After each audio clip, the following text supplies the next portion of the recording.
दिल्ली के सीएम अरविंद केजरीवाल फिलहाल तिहाड़ की जेल नंबर 2 में हैं। अभी कुछ दिनों तक ये वहीं रहेंगे, उसके बाद कोर्ट तय करेगी कि आगे उनके साथ क्या करना है। इस दौरान केजरीवाल को कई सुविधाएं मिल रही हैं, जैसे कि उन्होंने 3 किताबों की डिमांड की थी। सेल के बाहर सुरक्षा कर्मियों के साथ क्विक एक्शन टीम तैनात है। एक डॉक्टर लगातार उनकी सेहत का देखरेख कर रहा है, क्योंकि वो डायबिटिक है। उन्हें शुगर फ्री चाय और बिस्किट मिल रहे हैं। हालांकि आम कैदियों को ये सुविधा नहीं मिलती है। चलिए आपको बताते हैं कि आखिर जेल का नियम क्या कहता है। प्रिजन एक्ट 1894 कहता है कि जेल के अधिकारी किसी भी तरह से कैदियों के साथ बिजनेस नहीं कर सकते, ना ही किसी भी तरीके का लेन देन कैदी को सीधी या इनडायरेक्ट सुविधा दे सकते हैं। कैदियों के बाहर चलते बिजनेस में कोई भी हिस्सेदारी जेल के लोग नहीं कर सकते। ये नियम इसलिए बना ताकि सभी कैदियों को समान ट्रीटमेंट मिल सके, ना कि स्टेटस देकर या किसी भी फायदे के लिए जेल अधिकारी किसी एक कैदी को खास मानने लगे। हालांकि 70 के दशक में कुछ मामले सामने आए थे, जैसे कि जेल प्रशासन का कहना था कि वो सभी कैदी या आरोपियों को एक जैसा ट्रीटमेंट देता है। वीआईपी इससे अलग नहीं है। हालांकि हाई प्रोफाइल लोगों को घर या होटल जैसी सुविधाएं मिलने की खबरें अक्सर करके आती रहती हैं। सबसे पहले ऐसी घटना 70 के आखिर में सुनाई दी, जब कांग्रेस लीडर संजय गांधी को एक फिल्म के ओरिजिनल प्रिंट जलाने के मामले में जेल हुई।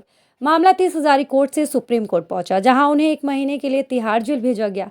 इसके बाद से लगातार ऐसे मामले सुनाई देते रहे। खास तौर पर लोगों को कैद के दौरान भी शानदार सुविधाएं मिलती हैं। कई केसेस में वीआईपी कैदियों को 5 स्टार होटल जैसी सुविधाएं मिलने की भी बात होती रही है। दरअसल सहारा इंडिया परिवार के फाउंडर सुब्रत राय ने जेल में शुरुआती 57 दिन के लिए 31 लाख रुपए खर्च किए थे। इसका मतलब कि एक दिन के लगभग 54,000। ये किसी शानदार होटल या रिजॉर्ट के चार्ज जितना है। बिजनेस स्टैंडर्ड में छपी रिपोर्ट के मुताबिक कई सुविधाएं थी, जैसे अलग से western toilet, mobile phone, wifi और वीडियो कॉन्फ्रेंस की सुविधा। हालांकि तिहाड़ के अधिकारी ने इस पर कहा था कि इन सारी सुविधाओं के लिए खुद सुप्रीम कोर्ट ने मंजूरी दी थी, ताकि वो जेल में बैठे हुए अपनी प्रॉपर्टी बेच सके और अपने लिए जमानत का इंतजाम कर सके। चलिए आपको बताते हैं कि आखिर इन चीज़ों की मांग कब की जा सकती है। आमतौर पर कोई हाई प्रोफाइल शख्स, खासकर अगर वो राजनीति या किसी बिजनेस से जुड़ा है, जेल जाता है और आर्थिक क्राइम के मामलों में ट्रायल चल रहा है, तो वो अपनी सेहत के हवाले से कई सुविधाओं की मांग कर सकता है। हालांकि ये बेसिक ज़रूरत से जुड़ी होती है।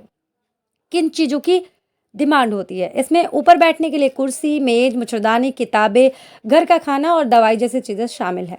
वो अपने लिए अलग से बिस्तर और चादर की भी डिमांड कर सकता है, जो उन्हें बाहर से ही मुहैया कराई जाती हैं।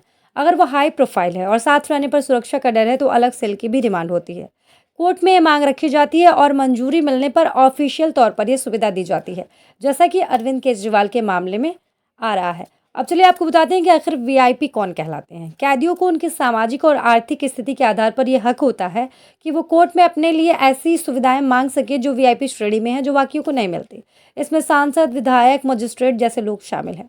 बिजनेसमैन भी ऐसी सुविधाओं की डिमांड कर सकते हैं।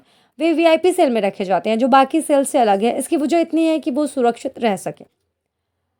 अब सवाल एक ये आता है कि क्या कोर्ट की मंजूरी के बगैर बाहर से चीज़ें मंगवा सकते हैं? दरअसल जेल मैनुअल इसकी इजाज़त नहीं देता। कई बार कैदी मोबाइल फ़ोन के साथ पकड़े जाते हैं। अधिनियम के मुताबिक ये अपराध है। मोबाइल जब्त हो जाता है, साथ ही कार्रवाई भी हो सकती है। वैसे तो प्रिजन एक्ट पूरे देश की जेलों पर लागू होता है, लेकिन स्टेटस में भी प्रिजन मैनुअल समय समय पर अपडेट होता है। ये इसलिए कि जेलों की व्यवस्था सही ढंग से चलती रहे। होम मिनिस्ट्री ने इसमें यूनिफॉर्मिटी लाने के लिए कुछ समय पहले मॉडल जेल मैनुअल बनाया। इसमें न्यूनतम बेसिक ज़रूरतों को पूरा करने पर जोर है, ताकि इंसान की डिग्निटी बनी रहे।